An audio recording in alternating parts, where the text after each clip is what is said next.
Hey, what is good, people? Welcome to another episode of the Can't Believe I Made It podcast, hitting you with our Mentorship Monday. We decided to take a week off of the pod this last week, so we're back like we never left. But I have a little story for you before we hit you with this Mentorship Monday on this glorious day. You can probably hear it in my voice right now. So we had decided to take a small break from the pod just so I can catch up on scheduling as we head into episode 100 and then into season 7. There's some big things happening. So this last week, and for any of you who've ever been around kids, you're going to be able to resonate with this damn story. So this last week, whole family was sick. Week before that, our little girl's school decided, like, hey, we're going to go ahead and give the kids a little bit more autonomy. Parents, if you want to help them, if you want to have them take off their mask while they're here, that's entirely up to you. But we're going to go ahead and release some of the mask recommendations that we've had up to this point. So my little girl is like, hey, Dad, I really feel okay. I feel safe. I really want to go out and I want to see my friends' faces. So lo and behold, it took maybe about a week. I'm not even playing with you. It took a week. She comes home, fever, all of these other things. I'm like, all right, cool. Like, I think we can learn a couple things from this. One, kids are gross. They're probably rubbing each other's cheeks and whatnot. So, and two, this is likely what's going to happen. And so, little girl is sick. And I think one of the coolest things about being a dad is like you have to be really creative with how you connect with your children, especially really early on. And so one of the things that my dad passed along to me is like, hey, there's going to be opportunities, when the kids are sick, maybe take that time where you take them a nice shower or maybe a cold shower to bring down their temp a little bit. Like that might be your thing. So that's definitely been my thing over the past 6 years that my little girl has been alive. So go back to this last week. She has a fever. We're in the shower just trying to like bring down her body temp. And there was a moment where she looked at me and said, Dad, I love you. And then even as she stopped saying the word you, she coughed in my mouth. And I was like, well, here's the origin story of our whole family getting sick. So I told you that big old story because this last week we decided to take a break. We ended up all getting sick. So this is kind of what you hear in my voice right now. So if you've listened up to 2 minutes and 30 seconds, I love you. That's why you're in our pod family. But without further ado, let's kick it off with our Mentorship Monday 6 steps to falling in love with failure, part 2. So, refocusing in part 1, we taught you how to look at your triggers and how to acknowledge them. Because here's the thing, and I said this in part 1, I'm going to say this the same thing here. The biggest determinant of your success is not consistency, but rather your ability to fall in love with failure and to understand it. And conventional wisdom might tell you that failure is bad. But here's the thing. There's no one successful person in your life or someone that you really look up to that has ever that has ever gotten to a point where they said, "You know what? I've never failed." Because success implies that there's been failure at some point and also implies that there's going to be failure at in the future. Okay. And so we need to rebrand the way that we think about failure. We need to get to a point where you can acknowledge that one, you are going to fail because you are an imperfect human. And two, what can I learn from the failure? All right. So in part 1, we taught you how to identify the triggers. We taught you how to sit with the triggers and understand your behavior a little bit more, as we also ran you through the habit loop. So if you have no idea what I'm talking about, make sure that you go back to episode 93 so that you can hone in on what we're doing here.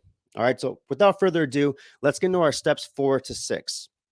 All right. So this last episode, we talked about how to identify those triggers. We talked about what to do there. So those are steps 1 through 3. So let's hit it into step 4.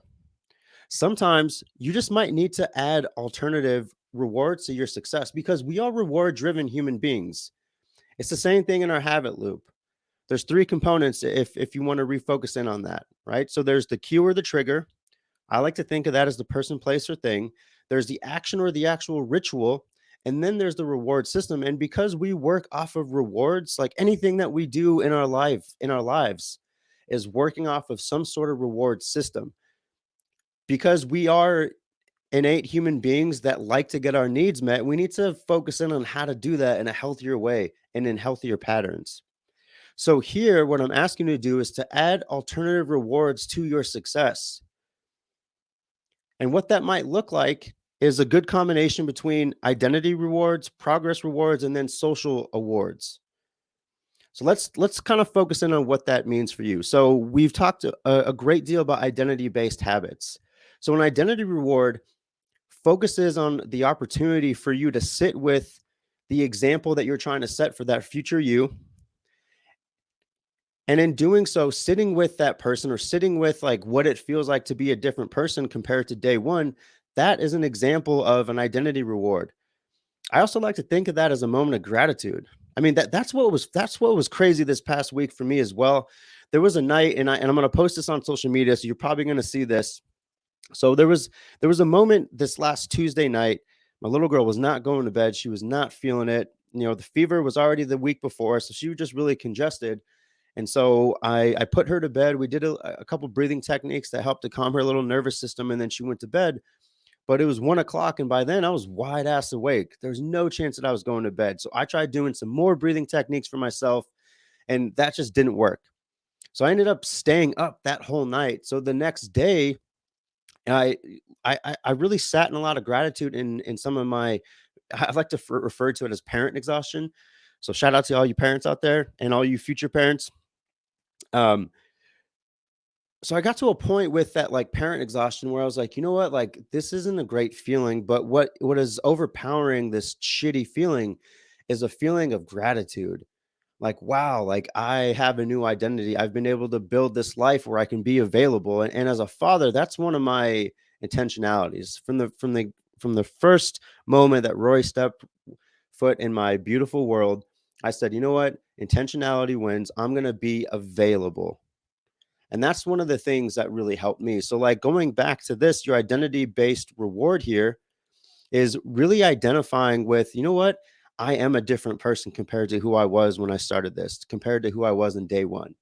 So, that's an example there. A progress reward is, and I've talked about this. This is our measuring backwards. So a progress reward is looking at, okay, who am I compared to day one?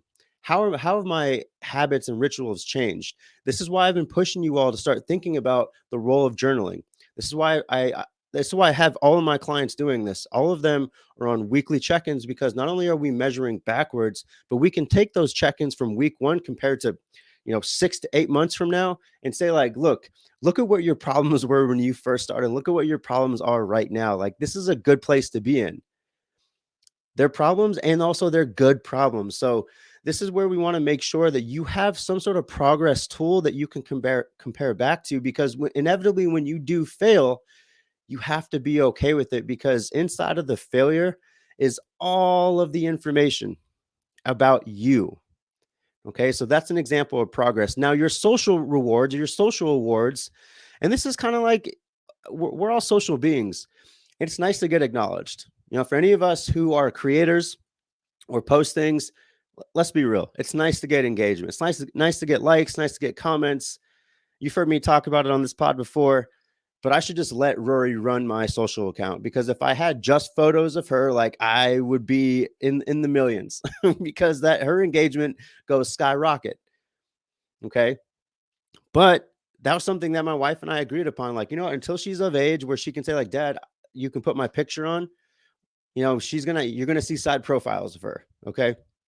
So with our social awards, like we do, because we are social human beings, we do like that acknowledgement. So what this might look like for you is like posting stories, posting your success, and, telling your story more. I have a lot of clients right now that we're building systems to create their dream business or their dream life, and we can't not look at these parameters right here. So right here, go talk about your story. Post something, or engage in a small group of people that you really trust, and get that sort of acknowledgement, because those are the types of rewards that really help you to push you during moments when maybe you're not doing stellar. Okay. So the next step, refrain from the efforts. Please, please, please don't overcompensate and be like, oh my God, I messed up this morning, so this whole day is fucked. And then what you're gonna see that you might do from there is that one day of the efforts is gonna turn into 2 days, and then three, and then a week, and then a couple weeks, and then you see where this is going, right? And then before you know it, you're right smack where you started again. So instead of going straight to I F this up, whatever, I'll just jump back on tomorrow. I want you to focus in on some of the cues that got you to where you are today, where you identify as a new person.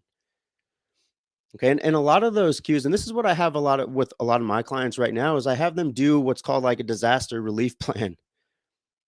So when life inevitably kicks you in the butt and things come about, like last week was a perfect example. When I was sick and also just exhausted, I focused in on one or two things. For me, the one or two things that really helped to keep me going, keep me progressing, and sometimes maintenance is a good goal. Sometimes maintenance is progress.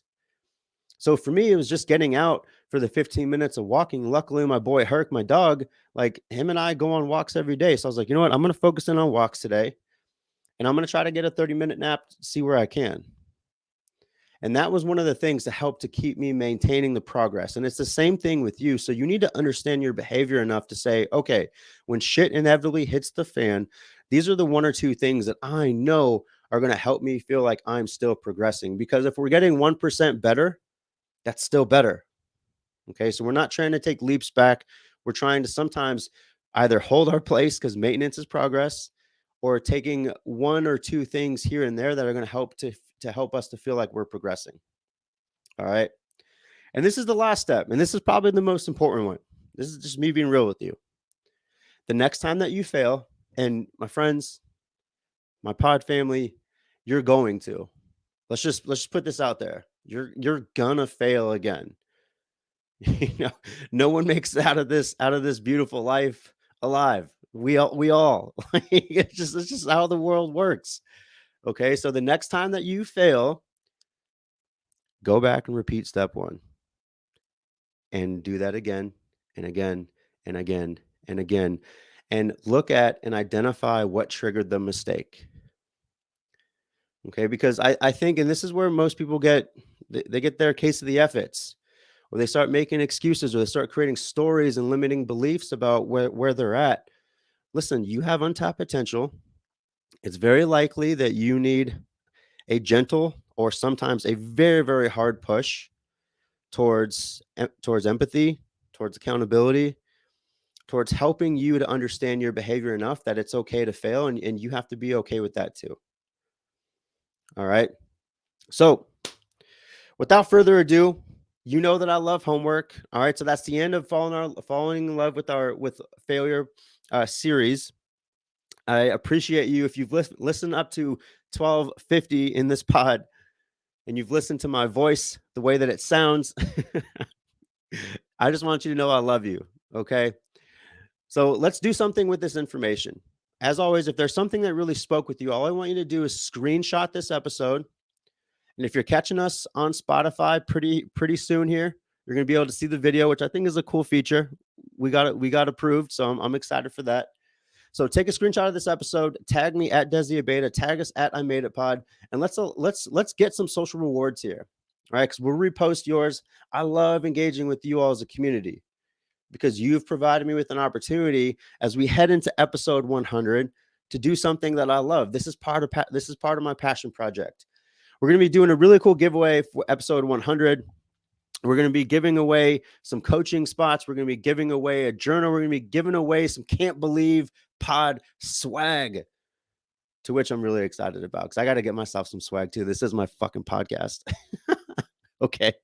All right, y'all. So Mentorship Monday is done. I'll see you on the next episode. We are heading into episode 100. Like I said, a bunch of giveaways, just really big thank yous to y'all. So I love you. Go be great today. Go be great this week. Be intentional. Let's get it.